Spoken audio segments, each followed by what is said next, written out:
10 മാസം രാവും മകനും പോണത് ഞാൻ പണി ഈ മരം എന്ന് പറഞ്ഞ എനിക്ക് ഭ്രാന്താ.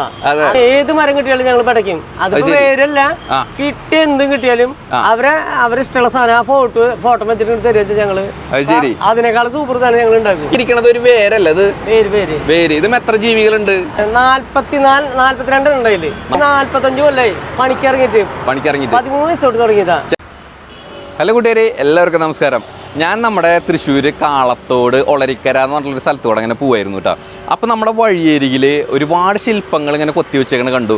ആ ശില്പങ്ങൾക്കൊക്കെ എന്തൊക്കെയൊരു ജീവനും എന്തൊക്കെയൊരു പ്രത്യേകത ഉണ്ടെന്ന് തോന്നിയപ്പോൾ ഞാൻ അവിടെ വണ്ടി നിർത്തി അന്വേഷിച്ചപ്പോൾ ഒരുപാട് ഞെട്ടിക്കുന്ന കാര്യങ്ങളാണ് എനിക്ക് അറിയാൻ പറ്റിയത്. എന്തായാലും അതിൻ്റെ വിശേഷങ്ങളൊക്കെ നമുക്ക് നേരിട്ട് പോയിട്ട് കാണാം. അപ്പോൾ എല്ലാവർക്കും വീഡിയോയിലേക്ക് സ്വാഗതം. ചേട്ടാ നമസ്കാരം. നമസ്കാരം. എന്താ പേര് ചേട്ടൻ്റെ? സത്യൻ അല്ലേ? ഇതിവിടെ എന്താ ഇവിടെ ഇങ്ങനെ ഉണ്ടാക്കി വെച്ചിട്ടുണ്ടല്ലോ കുറേ സംഭവങ്ങളൊക്കെ. പണി ഈ മരം എന്ന് പറഞ്ഞ എനിക്ക് ഭ്രാന്താ. അതിൽ എനിക്ക് പറ്റാവുന്ന കാര്യങ്ങൾ മുഴുവൻ അതിനേക്കാൾ വലിയ ഭ്രാന്തന എന്റെ കൂടിയുള്ളത്. മകനാണല്ലേ? അതായത് ഞാൻ ചോദിക്കണത് ഇവിടെ കുറെ ജീവികളെ എങ്ങനെ ഉണ്ടാക്കി വെച്ചിട്ടുണ്ടല്ലോ. ഞങ്ങളുടെ രണ്ടാളും കൂടി ചെയ്ത് വെച്ചാൽ അത് മാറി നമ്മള് ഇതുവരെ കാണാത്തൊരു സാധനം ഞങ്ങൾ ഉണ്ടാക്കും. അതല്ല ഞാൻ ചോദിക്കണത്, ഇത് എങ്ങനെ ഉണ്ടാക്കണം? മരത്തുമ്മയാണ് അത് വേരുമ്മ എങ്ങനെ ഉണ്ടാക്കണത്? വേരല്ല, മരം കിട്ടിയാൽ ഏത് മരം കിട്ടിയാലും ഞങ്ങൾ പടയ്ക്കും. അത് വേരല്ല, കിട്ടിയ എന്തും കിട്ടിയാലും അവരിഷ്ടമുള്ള സാധനം ആ ഫോട്ടോ വെച്ചിട്ട് തരുക ഞങ്ങള്. അതിനേക്കാൾ സൂപ്പർ സാധനം ഞങ്ങൾ ഉണ്ടാക്കും. ഈ ഇരിക്കണത് ഒരു വേരല്ല, അത് വേര്. ഇത് എത്ര ജീവികളുണ്ട്? അതിലിപ്പോ ഒരു 42 ഉണ്ടായില്ലേ. 42 ജീവികള് പിന്നെ ഉണ്ടായില്ല, 2 അതിലുണ്ട്. പക്ഷെ അത് ഞങ്ങള് ഒരിക്കലും കണക്ക് നോക്കാറില്ല. അത് നോക്കാൻ അവര് കണക്കുണ്ടാക്കി തരാൻ ഞങ്ങള് 10 പാവം ഞങ്ങൾക്ക് തരും. ഇത് ഫുള്ളായിട്ട് ഉണ്ടാക്കി അത് തിരിച്ചു മറിഞ്ഞിട്ട് ഞങ്ങൾ നോക്കിയാ ഇനി കാണാത്ത സാധനം എന്റെ മുകളിലുണ്ട്. അതാണ് പണി, അഭ്യാസം. 45 കൊല്ലായി പണിക്കിറങ്ങിട്ട് 13 വയസ്സ് തൊട്ട് തുടങ്ങിയതാ. ചേട്ടൻ എത്ര വയസ്സായി? 48 വയസ്സ് 49 വയസ്സായി. അതായത് ഒരു ദിവസം കൂട്ടി വെക്കും ഞാൻ. ഇത് എവിടെ സ്ഥലം വരണം ശരിക്കും? ഇത് എവിടെ സ്ഥലം ശരിക്കും? ഒല്ലൂക്കര.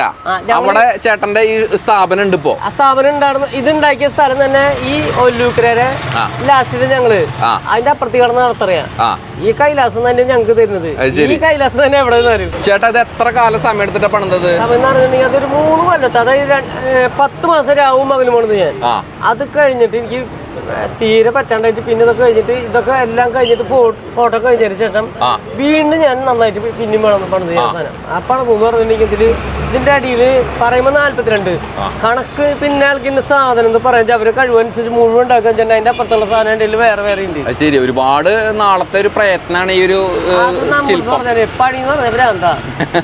എന്തായാലും ചേട്ടന് ഞാൻ ചോദിക്കണത്, അപ്പൊ ഒരു വേര് കിട്ടി കഴിഞ്ഞാൽ എങ്ങനെയാ ഇതുപോലത്തെ ജീവികൾ എങ്ങനെ ഉണ്ടാക്കാൻ പറ്റുന്ന? മരം ഇങ്ങോട്ട് കയ്യിൽ കിട്ടിയാൽ മതി. അപ്പൊ സാധനം ഉണ്ടാക്കുന്ന വെച്ചാൽ വെറുതെ ഒരു സാധനം ഉണ്ടാക്കി കഴിഞ്ഞാൽ കുറെ മാന കിട്ടി, കുറെ മീന് കിട്ടി. മീനാന്ന് വെച്ചാൽ സൂപ്പർ. അതിന്റെ ഇടയ്ക്ക് മയിലും മാനൊക്കെ വെച്ചാൽ സൂപ്പറായി. പക്ഷെ ഇത് അങ്ങോട്ട് ഇങ്ങോട്ട് പറ്റാത്ത മാതിരിയും ഏത് പല ശരിക്കും പറഞ്ഞ ഒരു കടുവ എന്തൊരു മാനിനെ പിടിച്ചിരിക്കല് അങ്ങനെയൊക്കെ നമ്മൾ ഉണ്ടാക്കുന്നുണ്ടല്ലേ? അത് കിട്ടിയെന്ന് വെച്ചാൽ ഇത് കിട്ടണതിനനുസരിച്ചിട്ട് ഈ സാധനത്തെ നമ്മള് മാറ്റി കളഞ്ഞിട്ട് ഇതിനൊക്കെ എടുത്തു കഴിഞ്ഞിട്ട് ഇതിന്റെ ഉള്ളിൽ നിന്ന് വലിയ ഉണ്ട അങ്ങനെ തരും.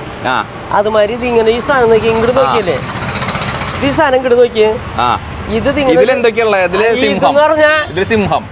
സിംഹത്തിന് മാന അതിന് എത്ര സാധനങ്ങൾ കൂട്ടണതില്. ഇതിപ്പോ പറ്റിക്കില്ല മുഴുവൻ, വെറുതെ കിട്ടാൻ ഞാൻ കൊടുക്കില്ല.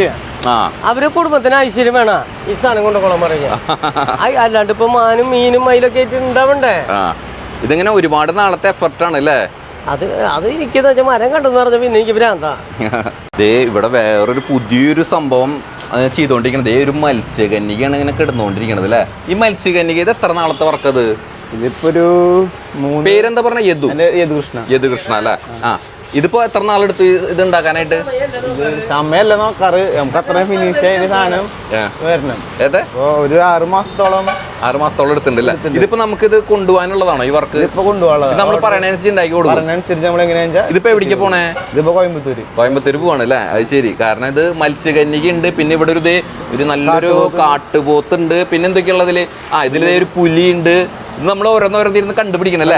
അതെ, ഇവിടെ ഒരു പുലി, എന്തോ ഒരു ചെന്നായി പുലി എന്നോട് പിടിക്കുന്ന ഒരു മാനുണ്ട്. അങ്ങനെ ഒരുപാട് സാധനങ്ങളുണ്ട്. ശരിക്കും പറഞ്ഞാൽ ഇത് നോക്കി കണ്ടുപിടിക്കണം. അതെ, ഇവിടെ ഒരു അരയനുണ്ട്. ഇതിപ്പോ ഫൈനൽ പോളിഷിങ് ആവും നടന്നുകൊണ്ടിരിക്കണം അല്ലേ? അത് ശരി. അപ്പോൾ എന്തായാലും ഗംഭീര സംഭവങ്ങളാണ് ഇവിടെ ഉണ്ടാക്കിക്കൊണ്ടിരിക്കുന്നത്.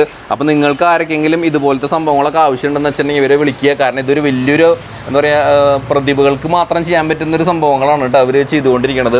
അപ്പോൾ ഞാൻ സത്യം പറഞ്ഞു കഴിഞ്ഞാൽ അത്ഭുതപ്പെട്ടു പോയിട്ടാണ്. കാരണം എന്ന് വെച്ചിട്ടുണ്ടെങ്കിൽ ഒരു വേര് കിട്ടിക്കഴിഞ്ഞാൽ അദ്ദേഹത്തിന് അതൊരു ക്രൈസാണ്. കാരണം എന്താ പറയുക, ഇങ്ങനെയുള്ള ആൾക്കാരെ, കലാകാരന്മാരുടെ ഇതുപോലത്തെ കഴിവുള്ള ആൾക്കാരൊക്കെ ഒരു കുഴപ്പമെന്ന് വെച്ചിട്ടുണ്ടെങ്കിൽ അവർ ജീവിതത്തിൽ രക്ഷപ്പെടാൻ ബുദ്ധിമുട്ടാണ്. കാരണം ഒരുപാട് ആൾക്കാർ അദ്ദേഹത്തിനെ പറ്റിച്ചു എന്നാണ് പറയണത്. കാരണം ഇങ്ങനെയുള്ള ഇത് ശരിക്കും പറഞ്ഞാൽ 2-3 വർഷക്കാലം കഷ്ടപ്പെട്ട് പണിയെടുത്തിട്ടാണ് ഇതുപോലത്തെ ഓരോ ശില്പങ്ങളൊക്കെ അദ്ദേഹത്തിൻ്റെ മനസ്സിൽ കാണുന്ന ഒരു ആശയമാണ് അതുമ്പോൾ കൈകൊണ്ട് കൊത്തി ഉണ്ടാക്കുന്നത് കേട്ടോ. എന്ന് പറഞ്ഞു കഴിഞ്ഞാൽ ഒരു ഗംഭീര ഒരു സംഭവം തന്നെയാണ്. എന്തായാലും ഇതുപോലത്തെ ഒരുപാട് കലാകാരന്മാർ, നമ്മുടെ കഴിവുള്ള ആൾക്കാർ, അതുപോലെ എന്താ പറയുക ശില്പികളൊക്കെ നമ്മുടെ നാട്ടിലുണ്ട്. അവരൊക്കെ എന്ന് വെച്ചിട്ടുണ്ടെങ്കിൽ നിങ്ങളുടെ മുമ്പിൽ എത്തിക്കുക എന്നുള്ളതാണ് എൻ്റെയൊക്കെ ഒരു ചെറിയൊരു ജോലി. അപ്പോൾ നിങ്ങൾക്ക് വീഡിയോ ഇഷ്ടമായി കഴിഞ്ഞാൽ മാക്സിമം നിങ്ങൾ ഈ വീഡിയോ ഷെയർ ചെയ്യുക, സപ്പോർട്ട് ചെയ്യുക. മാത്രമല്ല നിങ്ങൾക്ക് ആർക്കെങ്കിലും ഇദ്ദേഹത്തിൻ്റെ ഇതുപോലുള്ള ശില്പങ്ങളോ അതുപോലെയുള്ള കാര്യങ്ങളൊക്കെ വേണമെന്നുണ്ടെങ്കിൽ ഇതിൽ ഞാൻ നമ്പർ കൊടുക്കാം, അദ്ദേഹത്തിനെ നേരിട്ട് വിളിക്കുക. ഒരുപാട് ഹാർഡ് വർക്കിലൂടെ ഉണ്ടാക്കുന്ന സംഭവങ്ങളാണ്, പക്ഷേ തുച്ഛമായ വരുമാനത്തിലാണ് അവർ ജീവിച്ചുകൊണ്ടിരിക്കുന്നത്. അപ്പോൾ നിങ്ങളുടെയൊക്കെ എന്താ പറയുക ഒരു സഹായം, ഹെൽപ്പൊക്കെ അവർക്ക് വേണം. തീർച്ചയായിട്ടും വീഡിയോ ഇഷ്ടപ്പെട്ട് കഴിഞ്ഞാൽ മാക്സിമം ഷെയർ ചെയ്യുക, സപ്പോർട്ട് ചെയ്യുക. വീഡിയോ കണ്ട എല്ലാവർക്കും നന്ദി, നമസ്കാരം.